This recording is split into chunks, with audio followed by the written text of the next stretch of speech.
Well, welcome back, everyone. It's lovely to know that you were with us and that we're with you as we reflect on the Gospel reading for the 19th Sunday in Ordinary Time, the reading from the Gospel of John. Then the Jews began to complain about him because he said, "I am the bread that came down from heaven." They were saying, "Is not this Jesus, the son of Joseph, whose father and mother we know? How can he now say, 'I have come down from heaven'?" Jesus answered them, "Do not complain among yourselves. No one can come to me unless drawn by the Father who sent me. And I will raise that person up on the last day. It is written in the prophets, 'And they shall all be taught by God.' Everyone who has heard and learned from the Father comes to me. Not that anyone has seen the Father except the one who is from God. He has seen the Father. Very truly, I tell you, whoever believes has eternal life. I am the bread of life. Your ancestors ate the manna in the wilderness and they died. This is the bread that comes down from heaven, so that one may eat of it and not die. I am the living bread that came down from heaven. Whoever eats of this bread will live forever, and the bread that I will give for the life of the world is my flesh." This is just a continuation of last week's Gospel, so we're still in the area of the bread of life discourse, and we saw that was against the background of the Jews in the desert receiving the manna. So we begin with the Jews complaining, which is also something that comes from the Jews in the desert. They complain in the desert, and they were sort of saying, "Is not this the Jesus that we know?" So they're sort of dismissing Jesus in that way. And then Jesus responds to that in a section that is rather difficult there. The quote that is given there is a quote from Isaiah, which says, if I can find it here, "And they shall be taught by God." And the point being made there was that in Messianic times, God himself would talk. And Jesus is making the point, well, if God had spoken to you, you've come to me. So in other words, saying you have not been spoken to by God. He's going to return to that again next week and make the point that that they hadn't listened to God before them. And he says there that nobody has seen God. I think we're back in the period of the desert and Moses going and that they didn't see God, but he's sort of saying he has seen God. You might remember later in this Gospel, he says to one of the apostles, "To have seen me is to have seen the Father." So that reference there to the scene, I think, is significant. And then he goes on and talks a bit about what about dying and living. That was the way I sort of contrasted it. And I haven't made the point, but the whole idea of eternal life, and he's got here the living bread. This is that image that the Father gives life, and Jesus, I am the way, the truth, and the life. It's the whole mystery of God being caught up in this. But there is a change there. There's a movement now from believing in Jesus to eating Jesus. Mm-hmm. In other words, there's a movement taking place that what we've had up until now is Jesus as the Messiah. I'm the Messiah, and what are you supposed to do? You're supposed to believe in the Messiah, and that was the point that was made in last week's Gospel. So the reference now that the word flesh comes in, that the bread that I will give is my flesh for the life of the world. So there's beginning to be a change from just believing in Jesus to the idea of eating. And it's not developed in this paragraph, but it's developed in the very next paragraph, which is the Gospel for next Sunday. So we'll take that up then. I think they're the main things that I wanted to say about it. That middle bit about being taught by the Father, and that's why they didn't come, because they haven't listened to the Father. I think that's an important part in the middle of the text there. Mm-hmm. Yeah. John uses some pretty strong words, doesn't he? And I sense that, right through from here on in the Gospels readings on the Sundays, these strong words are being used. And I think I heard you say, and this is what I was thinking, David, that it's something new is happening. Something new. It's not something that we've experienced before, but something new. And the other thing that struck me was that we can't. It's the Father who leads us, isn't it, to Jesus? We can't come unless it's the Father who calls us, who invites us, who brings us. And they were the couple of points that were going through my mind as I was reflecting on this. Mm-hmm.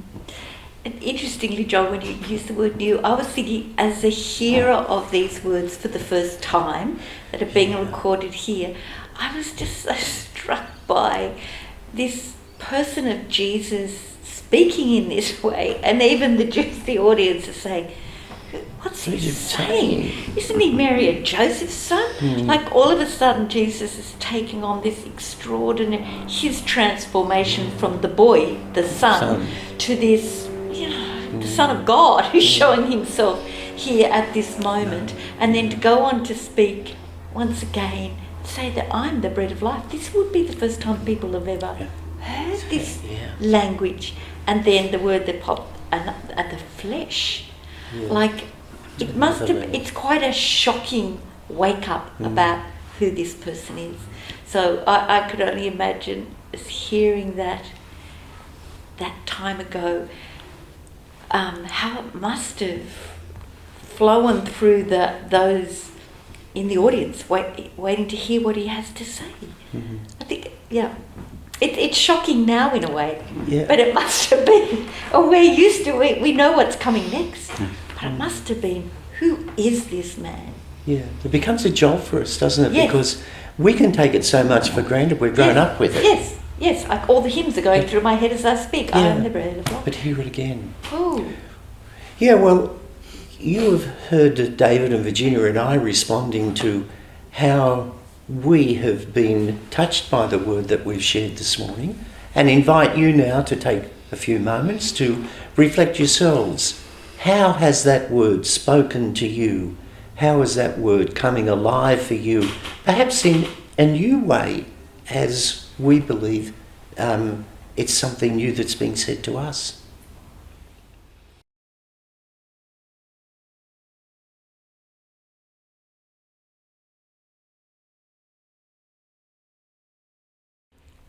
Well, from your own time of reflection, let's listen to the gospel story once again. Then the Jews began to complain about him because he said, I am the bread that came down from heaven. They were saying, is not this Jesus, the son of Joseph, whose father and mother we know? How can he now say, I have come down from heaven? Jesus answered them, do not complain among yourselves. No one can come to me unless drawn by the Father who sent me, and I will raise that person up on the last day. It is written in the prophets, and they shall be taught by God. Everyone who has heard and learned from the Father comes to me. Not that anyone has seen the Father, except the one who is from God. He has seen the Father. Very truly, I tell you, whoever believes has eternal life. I am the bread of life. Your ancestors ate the manna in the wilderness, and they died. This is the bread that comes down from heaven, so that one may eat of it and not die. I am the living bread that came down from heaven. Whoever eats of this bread will live, and the bread that I will give for the life of the world is my flesh. can I just say, I'm so struck by the mystery of this incarnation. I'm really quite struck by it. So I think for my response will be to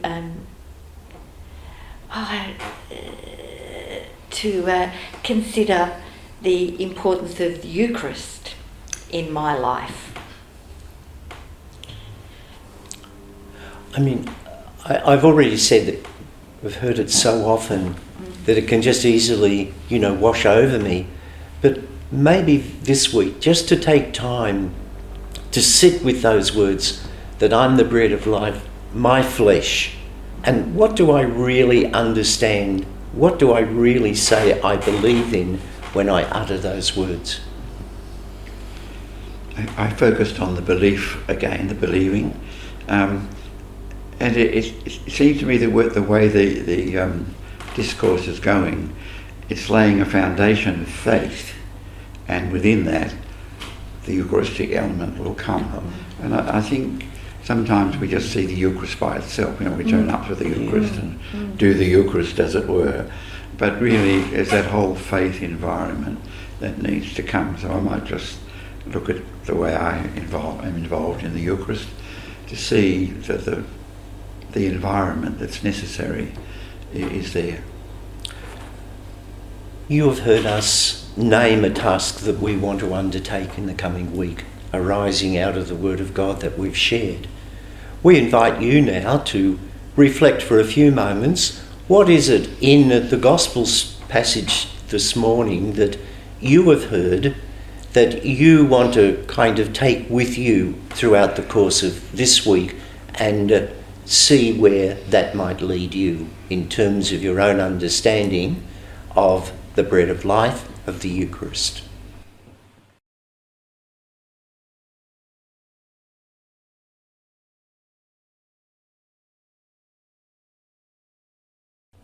Well, thank you for taking time once again just to reflect more deeply on the word we've shared. But if we want to be faithful to the task we've set for ourselves this week, we need more than just a good task to set for ourselves. To be honest, to be faithful, we need God to be with us and the power and strength of God's Spirit. So let's take a moment just to pray that God will be with us, needling us, prompting us to remember what we've committed ourselves to in the light of God's Word.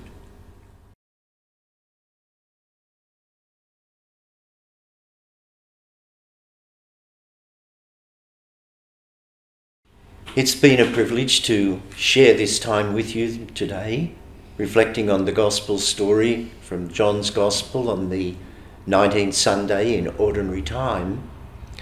And we invite you to join us again next week, and anyone that you feel might be interested to share this time with us, we would be delighted if you would invite them. But let's finish, as we customarily do, with the prayer that's assigned for the Sunday, and for this Sunday, the 19th Sunday in Ordinary Time. Almighty, ever-living God, whom taught by the Holy Spirit we dare to call our Father, bring, we pray, to perfection in our hearts the spirit of adoption as your sons and daughters, that we may merit to enter into the inheritance which you have promised, through Christ our Lord.